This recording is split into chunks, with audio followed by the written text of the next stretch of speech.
여러분, 감사절기는 하나님께 자신의 감사를 표현해야 돼요. 그래서 그 감사의 마음을 주님께 올려드리고 표현하고 또 그 사랑을 전하는 오늘 하루가 되기를 부탁드립니다. 그러니까 그렇게 부정적으로 생각하는 사람들도 있더라고요. 뭐 감사절기에 맨날 이렇게 형식적으로, 여러분 형식적으로라도 하는 날이에요. 그래야 감사가 커지는 게 추수감사절입니다. 그래서 오늘 하루만큼은 첫 번째로 하나님께 감사와 영광을 드리고 올 한 해 나에게 행하신 일들, 여러분 하람 형제 보면은 3번 은혜 한 번 크게 주고 3번 다 고난의 연속이었잖아요. 근데 그 속에서 어떻게 저 청년이 감사를 드릴 수 있었을까? 여러분, 그거는요 예수님이 붙들고 계시기 때문에요. 여러분, 우리가 환난과 고난 속에서도 예수님이 우리 인생의 선장 되시고 주인 됨으로 인해서 감사하는 저와 여러분 되시길 축원합니다. 우리 하람 형제 얘기 듣는데 제가 그 마스시사 고노스케라는 그 일본의 경영의 신으로 불리는 사람이에요. 그 파나소닉 창업자고 처음에는 자전거 점포 직원이었다가 지금은 570개 계열사 19만 명의 직원을 둔 사람이라서 일본에는 전설적인 인물입니다. 근데 이제 이분한테 사업의 성공이 무엇입니까 했더니 3가지 감사할 것이 있습니다 이렇게 얘기를 해요. 저는 3가지 감사의 제목이 있는데, 첫 번째는 11살 때 부모님이 다 돌아가셔서 일찍 처리된 것이고요. 두 번째는 초등학교 4학년이 제 학력의 전부인 것입니다. 그래서 평생을 겸손하게 공부하면서 살아갈 수 있는 인생이 된 게 너무 감사합니다. 그리고 3번째 감사는 저는 태생적으로 몸이 약했습니다. 한 번도 건강한 적이 없는데 그러다 보니까 평생을 건강을 관리해서 나이가 들어서도 이만큼 건강할 수 있음에 감사합니다 이렇게 얘기했어요. 여러분, 제가 하람 형제 그 이렇게 간증을 처음에 이렇게 검토를 하는데 이상한 얘기할 수도 있잖아요. 신천지일 수도 있잖아. 근데 3가지 고난 속에 감사하는데 이분이 생각이 나더라고요. 여러분, 이분이 11살 때 내가 부모님 때문에 내 인생 이렇게 망쳤어. 내가 초등학교 4학년이 내 학력이 이래서 내가 이렇게 술 먹으면서 허랑방탕하게 살아. 나는 몸이 약해서 아무것도 할 수 없어. 이렇게 얘기하지 않고요, 3가지 모두를 덕분으로 바뀌었어요. 그런 어려움 덕분에 내가 여기까지 왔어. 여러분, 추수감사절은 때문에 원망하는 날이 아니라 모든 게 하나님 덕분입니다. 당신 덕분입니다. 이렇게 고백하는 날이에요. 여러분, 우리 오늘 좀 옆에 있는 사람 잠깐 인사합시다. 모든 것이 하나님 덕분입니다. 그리고 모든 것이 당신 덕분입니다.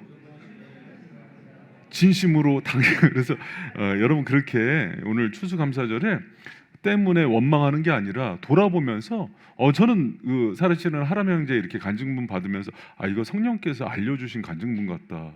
왜 그래? 모든 게 어려움인데 그 속에서 감사를 찾는 거는 저 나이 때 안 돼요. 여러분, 한번 인생 생각해 보세요. 우리 일부 예배에 오시는 분들 연배들이 있으시잖아요. 20대 30대 초반에 뭐 원망하고 맨날 우리는 금수저도 아니고 힘들고 뭐 그런 원망하면서 살잖아요. 나는 왜 이렇게 스펙도 안 좋아서, 여자친구가 중학교 선생님이거든요. 그러니까 장모님이 너무 반대하는 거예요. 그러니까 그 속에서 그것도 원망이 되고 여러 가지 원망이 되는데 그게 아니라 기도의 자리 갔더니 예수님께서 그 마음을 붙들어 주셔서 모든 게 주님 덕분이고, 이 어려운 환경 속에서 장모님마저 감사하잖아요. 우리 사위 여러분 감사하시기 바랍니다. 호랑이 같은 장모님 주심을 감사합니다. 이것은 나를 살아있게 하시는 은혜입니다. 우리 며느리들 정말 이 깡패 조폭 같은 시댁을 주심을 감사합니다. 할렐루야. 여러분, 그래서 그 상황이 이게 반전이면 나중에요, 여러분, 저는 그런 것들 많이 경험합니다. 내가 믿음 가운데 바뀌잖아요. 상대가 바뀌어요. 환경이 바뀌어요. 그게 언제나 하나님이 일하시는 일이에요. 여러분, 그런데 이 감사의 대가가 또 하나 있습니다. 신약에 바로 사도 바울이에요. 사도 바울은 그냥 범사에 모든 환경이 감사라고 얘기하는데, 사도 바울이 감사의 비결이 있어요. 여러분, 오늘 이 원리를 가지고 돌아가서 감사에 승리하는 저 여러분 되시길 축원합니다. 사도 바울은 첫 번째, 신앙인의 첫 번째 해석이 감사여야 된다는 거예요. 여러분 따라합니다. 신앙인의 첫 번째 해석은 감사여야 된다. 신앙인의 첫 번째 관점은 감사여야 된다. 신앙인의 첫 번째 고백은 감사여야 된다. 여러분, 그 사도 바울이 항상 기뻐하라, 쉬지 말고 기도하라, 범사에 감사하라 이런 식으로 말을 이렇게 연결해서 얘기할 때가 있어요. 예를 들면은 그 화면에 있지만 고린도전서 13장 13절에 보면은 믿음, 소망, 사랑 이 세 가지는 항상 있을 것인데 그 중에 제일은 뭐다? 사랑이다. 그리고 여러분 그 로마서 12장 2절도 보면은요, 너희는 이 세대를 본받지 말고 오직 마음을 새롭게 함으로 변화를 받아 하나님의 선하시고 기뻐하시고 온전하신 뜻이 무엇인지 분별하라 할 때 우린 다 알아요. 선하고 기뻐하고 온전하다, 점점 강도가 높아지면서 온전하다는 게 가장 중요한 거예요. 그럼 여러분 봐요. 여기서 항상 기뻐하라, 쉬지 말고 기도하라, 범사에 감사하라 할 때 사도 바울이 방점을 찍고 있는 거, 가장 강조하고 있는 게 뭔지 알아요? 처음부터 다시 설명해야겠네. 사도 바울의 논법이에요. 그래서 사도 바울은 감사를 얘기하고, 제가 이거 예전에 그 데살로니가전서 설교할 때 원전으로 푼 적이 있어요. 어떻게 쉬지 않고 기도하지? 그럴 때 여러분 원문 구도가 범사의 감사가 기도를 열어요. 그리고 기도를 열면 고난 속에서도 불같은 호랑이 같은 장모님들 보면서도 기뻐해요. 이 세 가지가 연속으로 거꾸로 수직하는 구조로 되어 있어요. 여러분 항상 우리가 이 사도 바울은 그래서 얘기하고 싶은 게 그거였어요. 너희들 인생 가운데 죄로 태어나서 죄 가운데 죽어가는 인생은 기쁠 일이 없어요. 그러나 우리가 이 왜곡된 시선 가운데 가장 먼저 모든 해석의 첫 번째 해석을 감사로 집어넣으라는 거예요. 그리고 렌즈가 있는데, 저도 이제 안경을 쓰지만 빨간 안경을 쓰면 빨갛게 보이잖아요. 파란 안경 쓰면 파랗게 보이는데 감사의 렌즈를 보고 모든 상황을 감사로 해석하는 훈련이 그리스도인의 마땅한 거라는 거예요. 여러분 하나님이 여러분 사랑하시는지 믿습니까? 예수 그리스도가 여러분을 위해서 십자가 달려 죽으심을 믿습니까? 여러분에게 영생이 있음을 믿습니까? 이 감사의 렌즈를 갖고 모든 걸 들여다보는 거예요. 그 생명 주신 주님께서 이 세상의 모든 것들 가운데 함께 해주지 않으시겠어요? 여러분 인간의 부모일지라도 유영철도 그 얘기하더라고요. 자기가 그렇게 토막살인을 내더라도 중학교 다니는 아들에 전하면은 떨렸다고. 살인범도 아들 사랑해요. 하나님이 여러분 사랑하지 않겠어요? 하나님의 사랑을 믿습니까? 그렇다면 여러분 그분이 주시는 모든 것들은 감사인 거예요. 그 감사의 관점으로 우리가 서로를 바라보는 저와 여러분 되시길 축원합니다. 근데 이 감사를 얘기할 때 또 이제 사도 바울이 얘기하는 걸 보면은요, 그 감사는 나머지 두 개는 시간과 관련이 돼 있어요. 그래서 그 항상 기뻐하는 always, 또 쉬지 말고 기도하라는 continually, 그리고 범사에는 in all circumstance 이렇게 돼 있어요. 앞에 두 개는 시간이고 뒤에 부분은요, 감사는 환경 조건이에요. 환경과 조건에 상관없는 감사를 드리라는 거예요. 여러분 우리는 좋을 때도 있고 안 좋을 때도 있죠. 그러나 사도 바울이 얘기하는 거는 오늘 하람 형제의 고백처럼 세 번의 고난이 있지만 그 모든 고난을 기도하는 가운데 감사로 돌려버리는 게 신앙인의 마땅한 도리라는 거예요. 여러분 저와 여러분이 그런 인생이 되기를 축원합니다. 제가 이제 감사절 되면은 꼭 보는, 이렇게 빨리 한번 스킵하면서 보는 책이 있어요. 정강 목사님 쓴 평생 감사인데 거기 보면은 그 10페이지 서문에 이런 얘기가 나옵니다. 사회 분석자들의 분석을 했는데 1950년대는요 전 세계, 우리나라뿐만 아니라 생필품이 72가지였대요. 근데 현대인들의 생필품이 500가지래요. 7배가 늘었답니다. 생필품이. 근데 점점 사람들은 정신적으로 또 행복 지수가 피폐해져 간대요. 왜 여러분 이런 얘기를 하더라고요. 우리나라도 물질적인 부여와 풍요를 살아가는 시대인데 3, 40년대와 비교했을 때 의식주 모든 면에서 부유하죠. 저 어렸을 때 호구 조사한 거 기억나요? 그 손들라가 선생님이 저는 국민학교죠. 국민학교 가면은 집에 자동차 있는 사람 한 반에 한 명도 없을 때도 있었어요. 근데 그 4학년 때 누가 손들더라고요. 아빠가 개인 택시 운전하네. 그래서 저희 동네 그 의정부 동막골인데 온 동네에서 가장 부잣집 한 집만 있었던 데예요. 포니2 나올 때. 여러분 들어는 봤어요, 포니2?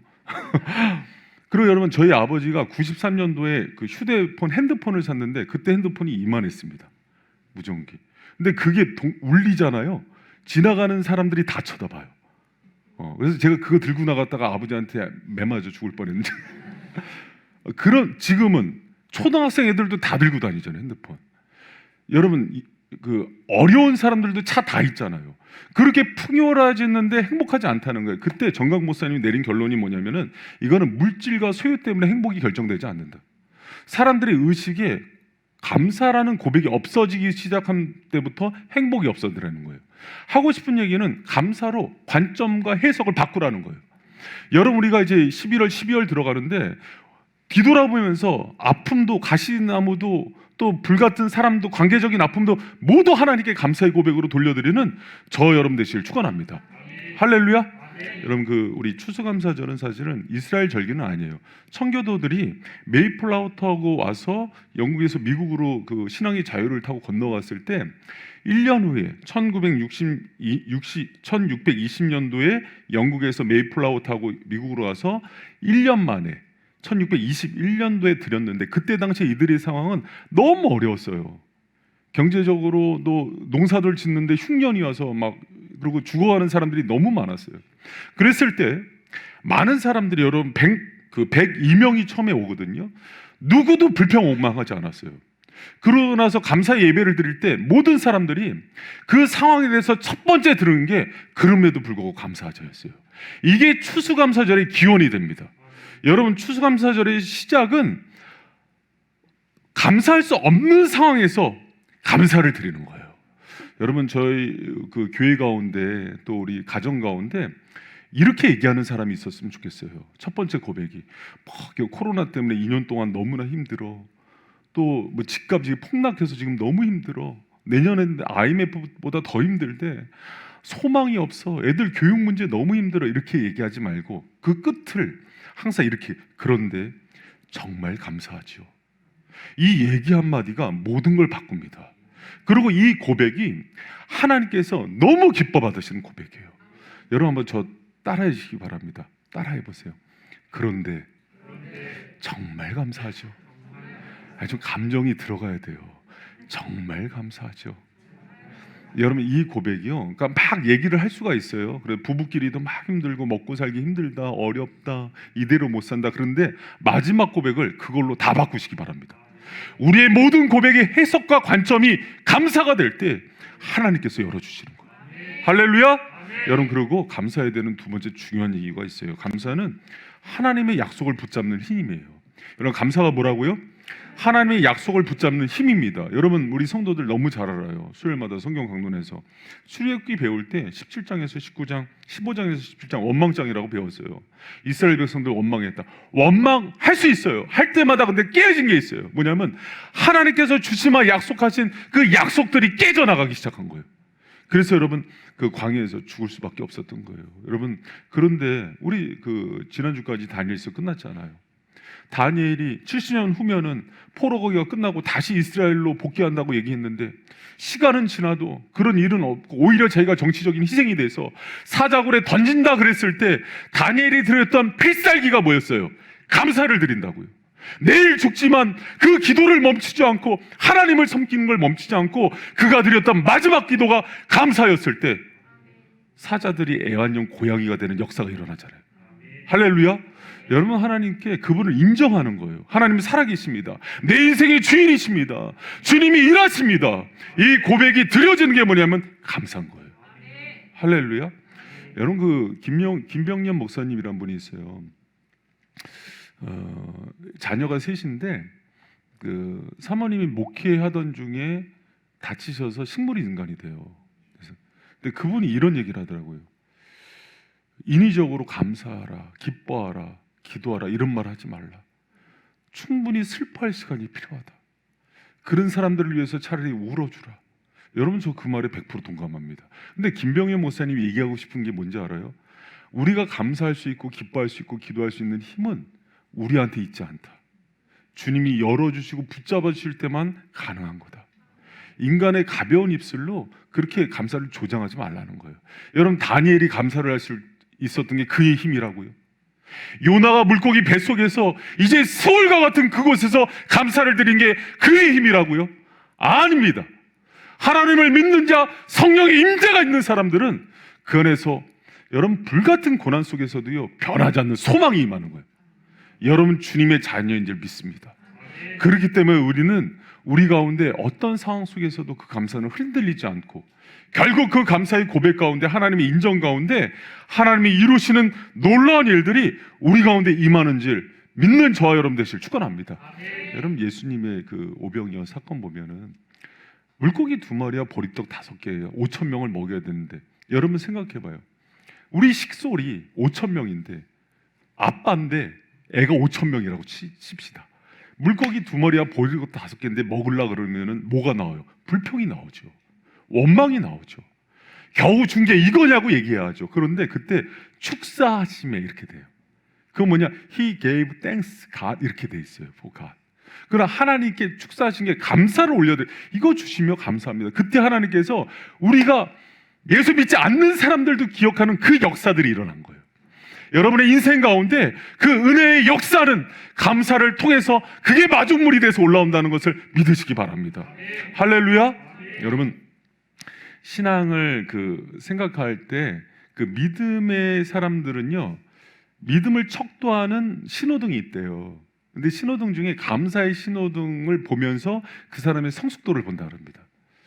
여러분과 저 가운데 그 감사가 멈춰지지 않으므로 하나님 주시는 모든 은혜와 역사가, 그 은혜가 여러분 것이 되길 축원합니다.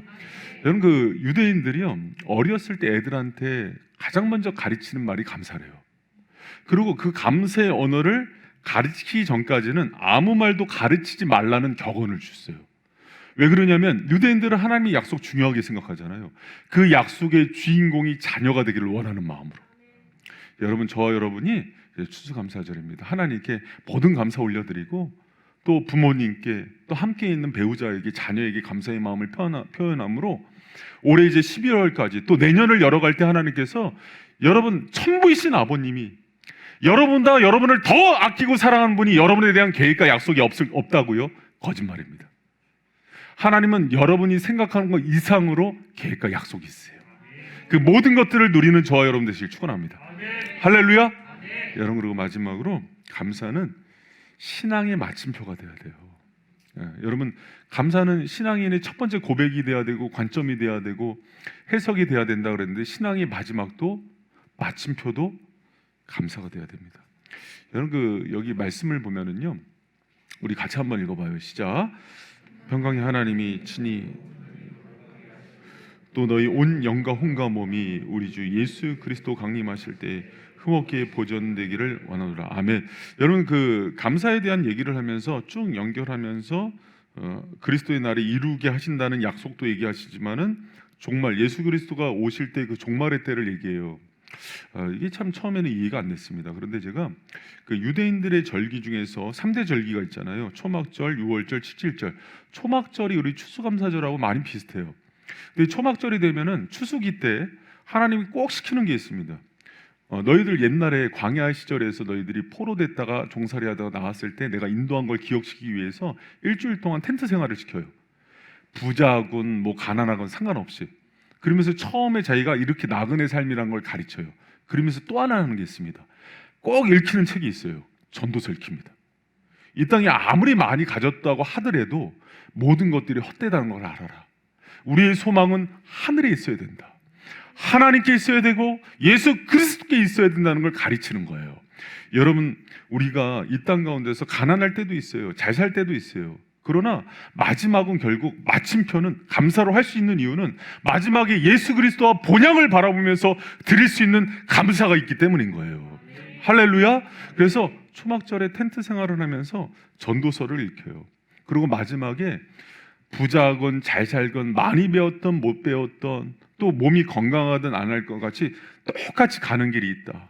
바로 제질 임하실 예수 그리스도 앞에 서는데, 그때 믿음이 있고 부르심을 받고 하나님의 자녀가 된 사람들은 이 땅에 상관없는 영원한 기쁨과 감사가 임한다는 거예요. 할렐루야. 여러분, 우리는 베드로서도 그러고 바울도 그러고 모든 성경에서 우리의 정체성은 나그네예요. 이브로입니다. 나그네의 정체성이 없고 이 땅에서 누리려고 그런 거는 사실은 아닌 거예요. 그래서 마지막에 마침표를 이 땅에 두고서 감사로 찍는 게 아니에요.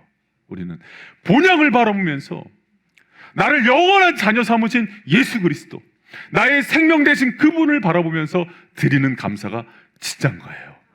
여러분, 오늘 추수감사절인데 뭐 감사할 거 없어요. 뭐 경제적으로 어려워요. 결혼도 안 되게 됐어요. 저는 하람 형제 고백 들으면서 어떻게 저 나이에 저렇게 깨닫지? 지금 결혼도 장담된 거 아니에요.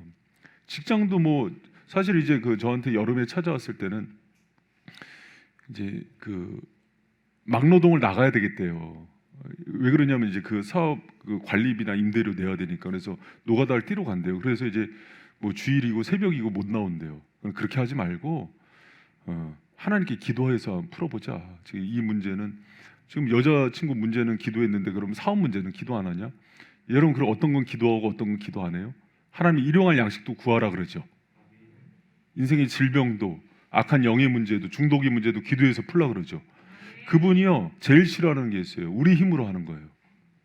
언제 우리 힘 키워서 살라 그랬어요? 아닙니다. 갈수록 힘이 약해지는 게 그분의 방법이에요. 그래서 그분의 강함으로 채우세요. 그래서 사도 바울에게는 건강을 안 주는 거예요. 어떤 사람들이 지혜와 지식을 안 주는 거예요.